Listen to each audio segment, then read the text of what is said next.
News Kannada ವಾಹಿನಿಗೆ ಸ್ವಾಗತ.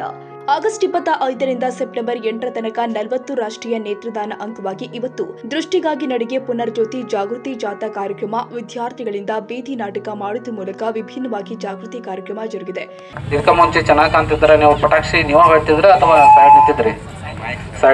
Side ನಿಂತಿದ್ವಿ ಸರ್. ನಿಮ್ಗೆ ಹೆಂಗೆ ಬಂದ್ಬಿಡ್ತೀರಿ? ಸೈಡ್ ನಾವು ನೋಡಕ್ಕೆ ನಿಂತಿದ್ವಿ ಸರ. ಅವ್ರು ಪಟಾಕ್ಷಿ ಹಚ್ಚಿಬಿಟ್ಟೆ ಡೈರೆಕ್ಟ್ ಬಂದೆ ಬಡೀತು. ಆಮೇಲೆ ನಿಮ್ಗೆ ಬಡದ ನಂತರ ನೋವು ಆಯ್ತಾ? ಹಾಂ ಸರ್, ನೋವಾಯ್ತು.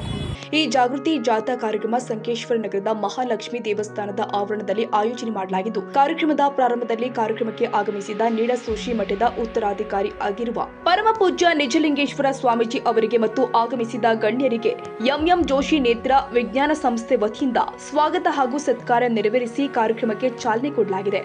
ಬಳಿಕ ಕಾರ್ಯಕ್ರಮಕ್ಕೆ ಆಗಮಿಸಿದ ಶ್ರೀಗಳಿಂದ ಮತ್ತು ಎಂಎಂ ಜೋಶಿ ನೇತ್ರ ವಿಜ್ಞಾನ ಸಂಸ್ಥೆಗೆ ನೇತ್ರದಾನ ಮಾಡಿದ ಶೀಲಾ ದೊಡಭಂಗಿ ಹಾಗೂ ಪ್ರಾಂಶುಪಾಲರು ಆದ ಪಿವಿ ಬುರ್ಜಿ ಅವರಿಂದ ಜನ ಜಾಗೃತಿ ಜಾಥಾ ಕಾರ್ಯಕ್ರಮಕ್ಕೆ ಹಸಿರು ನಿಶಾನೆ ತೋರಿಸುವುದರ ಮೂಲಕ ಚಾಲನೆ ಕೊಡಲಾಗಿದೆ. ಬಳಿಕ ಸಂಕೇಶ್ವರ ನಗರದ ಪ್ರಮುಖ ಮಾರ್ಗವಾಗಿರುವ ಗಾಂಧಿ ಚೌಕ, ಆಜಾದ್ ರೋಡ್, ಸುಭಾಷ್ ರಸ್ತೆಯಿಂದ ಹಳೆಯ ಪಿವಿ ರಸ್ತೆಯಲ್ಲಿ ಇರುವ ಎಂಎಂ ಜೋಶಿ ನೇತ್ರ ವಿಜ್ಞಾನ ಸಂಸ್ಥೆಯಲ್ಲಿ ಮುಕ್ತಾಯಗೊಂಡಿದೆ. ಇನ್ನು ಕಾರ್ಯಕ್ರಮವನ್ನು ಉದ್ದೇಶಿಸಿ ಎಂಎಂ ಜೋಶಿ ನೇತ್ರ ವಿಜ್ಞಾನಿ ಸಂಸ್ಥೆಯ ಮುಖ್ಯ ವೈದ್ಯಾಧಿಕಾರಿ ಡಾಕ್ಟರ್ ವಿವೇಕ ಮೊಳಕೇರಿ ಮಾತನಾಡಿ, ಎಲ್ಲ ಕರ್ತವ್ಯಗಳಲ್ಲಿ ಸಮಾಜ ಸೇವೆ ಅನ್ನೋದು ಅದೊಂದು ನಮ್ಮ ಭಾಗವಾಗಿದೆ. ನೇತ್ರದಾನ ಜಾಗೃತಿ ಮೂಡಿಸುವುದು ನಮ್ಮ ಕರ್ತವ್ಯ ಅಂತ ನಾವು ಭಾವಿಸಿದ್ದೀವಿ. ಈಗ ನಮ್ಮ ದೇಶದಲ್ಲಿ ಎಲ್ಲ ದಾನಗಳು ನಡೀತಾ ಇದೆ, ಆದ್ರೆ ಅಂಧರ ಬಳಿಗೆ ಬೆಳಕು ಚೆಲ್ಲುವ ನೇತ್ರದಾನ ಮಾತ್ರ ನಮ್ಮ ದೇಶದಲ್ಲಿ ಬಹಳ ಕಡಿಮೆ ಇದೆ. ಹೀಗಾಗಿ ನೇತ್ರದಾನದ ಬಗ್ಗೆ ಅರಿವು ಮೂಡಿಸುವುದಕ್ಕೆ ಇವತ್ತು ನಾವು ವಿಶೇಷ ಜಾಥಾ ಹಮ್ಮಿಕೊಂಡಿದ್ದೇವೆ ಎಂದಿದ್ದಾರೆ. ಎಲ್ಲಾ ಕರ್ತವ್ಯಗಳಲ್ಲಿ ಒಂದು ಪಾರ್ಟ್ ಇದ್ರೆ ಸಾಮಾಜಿಕ ಕರ್ತವ್ಯ ಅಂತ ಒಂದು, ಅದರಲ್ಲಿ ನೇತ್ರದಾನ ಒಂದು ಬಗ್ಗೆ ಜಾಗೃತಿ ಮೂಡಿಸೋದು ಒಂದು ನಮ್ಮ ಕರ್ತವ್ಯ ಅಂತ ನಾವು ಅನ್ಕೋತೀವಿ. ನಾವು ಕೇಳಿರ್ಬೋದು ರಕ್ತದಾನದ ಬಗ್ಗೆ, ಅನ್ನದಾನದ ಬಗ್ಗೆ, ಯಾವ ಬೇರೆ ಬೇರೆ ಥರದ ದಾನಗಳನ್ನು ಮಾಡ್ತಾ ಇರ್ತೀವಿ. ಆದರೆ ನೇತ್ರದಾನದ ಬಗ್ಗೆ ಜಾಸ್ತಿ ಜಾಗೃತಿ ಇಲ್ಲ ಅಂತ ಬಹಳ ಜನರಲ್ಲಿ ಈ ಕಾರ್ಯಕ್ರಮನ ಹಮ್ಮಿಕೊಂಡಿದ್ದೀವಿ. ಇದರ ಸಲುವಾಗಿ ಪ್ರತಿ ವರ್ಷ ಸೆಂಟ್ರಲ್ ಗವರ್ಮೆಂಟ್, ಕೇಂದ್ರ ಸರ್ಕಾರದಿಂದನೇ ಒಂದು 15 ದಿವಸದ ಇದು ಜಾಗೃತಿ ಕಾರ್ಯಕ್ರಮ ನಡೀತೀವಿ. ಐ ಡೊನೇಷನ್ ಫೋರ್ಟ್ ನೈಟ್ ಅಂತ ಮಾಡ್ತೀವಿ. ಇದು ಆಗಸ್ಟ್ 25ರಿಂದ ಶುರುವಾಗಿ ಸೆಪ್ಟೆಂಬರ್ 8ರವರೆಗೆ ಇದನ್ನ ಮಾಡ್ತೀವಿ. ಇದರ ಉದ್ದೇಶ ಏನಂತಂದ್ರೆ ಸಾಮಾನ್ಯ ಜನರಲ್ಲಿ ಕಣ್ಣುದಾನದ ಬಗ್ಗೆ ಜಾಗೃತಿ ಮೂಡಿಸೋಣ ಅಂತ ಶುರು ಮಾಡಿರೋ ಇದು ಕಾರ್ಯಕ್ರಮ. ಯಾಕಂದ್ರೆ ನಮ್ಮ ದೇಶದಲ್ಲಿ ಕಣ್ಣುದಾನ ಬಹಳ ಕಡಿಮೆ. ನಮ್ಮ ದೇಶದ ಜನಸಂಖ್ಯೆ 140 ಕೋಟಿ ದಾಟಿದವರು. ಕಣ್ಣುದಾನದ ಸಂಖ್ಯೆ ಸಾವಿರಾರುಗಳಲ್ಲಿ ಬರುತ್ತೆ. ಕಣ್ಣುದಾನ ಅಷ್ಟು ಜಾಸ್ತಿ ಆಗೋದಿಲ್ಲ. ನಮ್ಮಕ್ಕಿಂತ ಸಣ್ಣ ಸಣ್ಣ ದೇಶಗಳಿದ್ದಾವೆ, ನೇಪಾಳ ಆಗಲಿ, ಶ್ರೀಲಂಕಾ ಆಗಲಿ, ಸ್ಪೇನ್ ಆಗಲಿ, ಈ ಥರ ಸಣ್ಣ ಸಣ್ಣ ದೇಶಗಳೆಲ್ಲ ಅಲ್ಲಿ ನೇತ್ರದಾನ ಬಹಳ ಭರ್ಜರಿಯಿಂದ ನಡೆಯುತ್ತೆ. ಅಂದರೆ ಅವರ ಪರಂಪರೆನೇ ಇದೆ. ಸರಿ ಹೋದ್ಮೇಲೆ ನೇತ್ರದಾನ ಮಾಡಬೇಕು ಅಂತ ಒಂದು ಪರಂಪರೆನೇ ಇದೆ. ಆದರೆ ನಮ್ಮ ದೇಶದಲ್ಲಿ 140 ಕೋಟಿ ಸಂಖ್ಯೆ ಇದ್ದಾಗಲೂ ನೇತ್ರದಾನ ನಮ್ಮ ಹತ್ರ ಅಷ್ಟು ಆಗೋದಿಲ್ಲ. ಆಗೋದು ಒಂದು 50,000ನೋ 60,000ನೋ ವರ್ಷಕ್ಕೆ ಆಗೋ ಇದು ಸಂಖ್ಯೆ. ಇದು ಬಹಳ ಕಡಿಮೆ.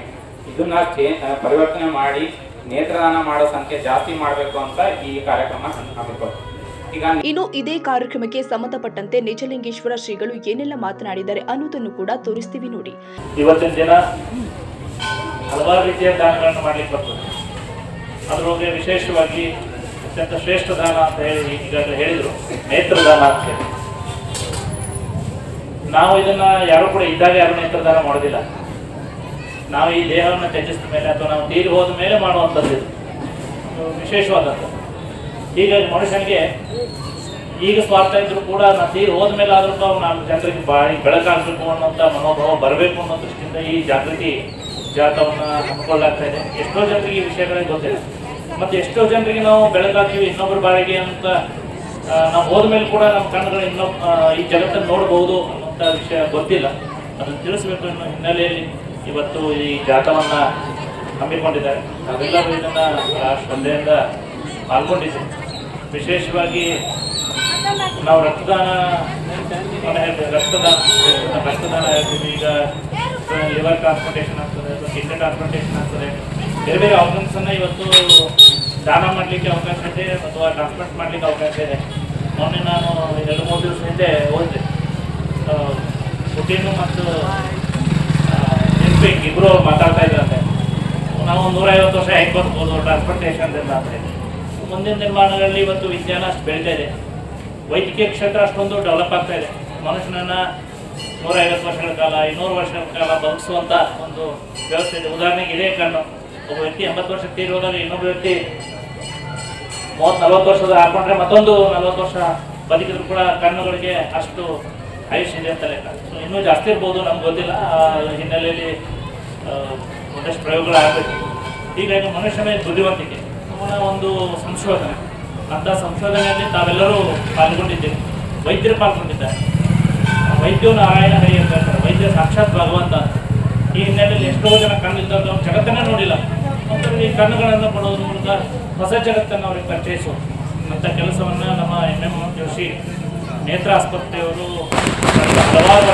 ಈ ವೇಳೆ ಜಾಗೃತಿ ಜಾಥಾದಲ್ಲಿ ಅನ್ನಪೂರ್ಣ ಇನ್ಸ್ಟಿಟ್ಯೂಟ್ ಆಫ್ ನರ್ಸಿಂಗ್ ಕಾಲೇಜಿನ ವಿದ್ಯಾರ್ಥಿಗಳು, SS ಆರ್ಟ್ಸ್ ಮತ್ತು TP ಸೈನ್ಸ್ ಕಾಲೇಜಿನ ವಿದ್ಯಾರ್ಥಿಗಳು ಮತ್ತು MM ಜೋಶಿ ನೇತ್ರ ವಿಜ್ಞಾನ ಸಂಸ್ಥೆಯ ಎಲ್ಲ ಸಿಬ್ಬಂದಿ ವರ್ಗ ಜಾಥಾದಲ್ಲಿ ಭಾಗಿಯಾಗಿ ನೇತ್ರದಾನದ ಬಗ್ಗೆ ಘೋಷಣೆ ಕೂಗುತ್ತಾ ಜನರಲ್ಲಿ ಅರಿವು ಮೂಡಿಸಿದ್ದಾರೆ.